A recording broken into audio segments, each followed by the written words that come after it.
ইন্দোনেশিয়ায় ভয়াবহ সড়ক দুর্ঘটনায় প্রাণ হারালেন অন্তত 16 জন। সোমবার ভোরে জাকার্তা থেকে ইয়োগ্যাকার্তাগামী একটি যাত্রীবাহী বাস উল্টে গেলে ঘটে এই মর্মান্তিক ঘটনা। দেশটির উদ্ধারকারী সংস্থা জানায়, মহাসড়কের একটি ইন্টারচেঞ্জ মোড়ে মোড় নেওয়ার সময় বাসটি প্রচণ্ড গতিতে ছিল।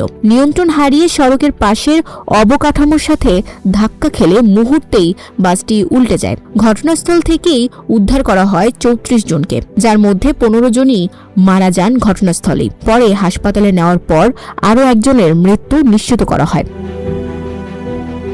আহতরা চিকিৎসাধীন আছেন সেমারাং শহরের বিভিন্ন হাসপাতালে। স্থানীয় কর্তৃপক্ষের মতে, পুরনো যানবাহনের সঠিক রক্ষণাবেক্ষণ না করা এবং ট্রাফিক আইন অমান্য করায় ইন্দোনেশিয়ায় প্রায়ই এমন প্রাণঘাতী দুর্ঘটনা ঘটছে।